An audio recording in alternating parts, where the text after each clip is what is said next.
আসসালামু আলাইকুম এভরিওয়ান, কেমন আছেন সবাই? আশা করছি সবাই ভালো আছেন। আলহামদুলিল্লাহ আপনাদের দোয়ায় আল্লাহর অশেষ রহমতে আমরাও ভালো আছি। সেদিন আমরা গিয়েছিলাম যমুনা ফিউচার পার্কে। আমার ছেলের আর্জেন্ট একটা ফোন দরকার ছিল। যদিও ও আইফোন ইউজ করে, কিন্তু আইফোনটা ডিস্টার্ব দেখা দিচ্ছিল। তো যার কারণে ওর এখন খুবই ইমার্জেন্সি ফোন লাগতেছিল। তো ফোন কেনার জন্য আমরা গিয়েছিলাম দুপুরের দিকে।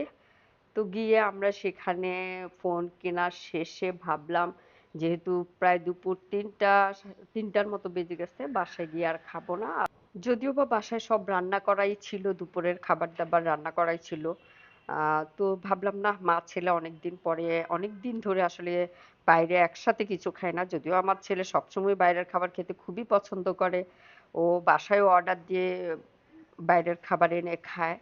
তো আজকে মা ছেলে বললাম যে চলো আমরা বাইরের থেকে খেয়ে তারপর বাসায় এগিয়ে যাই। তো যমুনা ফিউচার পার্কের উপরের যে ফুড কোর্ট, সেখানের কেএফসিতে আমরা গেলাম, খাবার অর্ডার দিলাম, আমার ছেলে খাবার নিয়ে আসলো।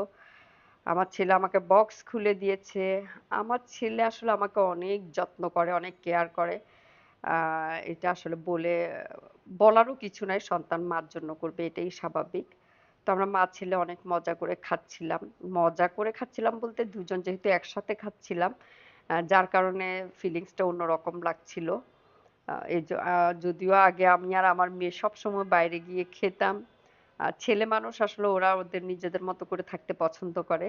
কিন্তু আমি আর আমার মেয়ে ছিলাম একদম অন্যরকম। আমরা দুজনই বাইরে গিয়ে একসাথে খেয়ে আসতাম। তো আজকে অনেক দিন পর মা ছেলে খেতে বসেছি। খেতে আসছি বাইরে, খাচ্ছি বাইরে। তো ভীষণ ভালো লাগছে এটা। খাওয়ার চাইতেও এই ইয়াটাই আসলে ভালো লাগছিল, যে না, মা ছেলে একসাথে খাচ্ছি। যদিও বাইরের খাবার আমার একদমই পছন্দ না। আমি বাইরের খাবার খেতে একদমই পছন্দ করি না। বাইরের খাবারের মধ্যে আমি ফ্রাইড রাইসটাই খাই। এছাড়া আমার বাইরের কোনো খাবারই তেমন একটা ভালো লাগে না। আমার সবসময় ভর্তা, ভাত এসবই ভালো লাগে। তো আজকে শেষ পর্যন্ত ছেলের সাথে খেয়েই ফেললাম।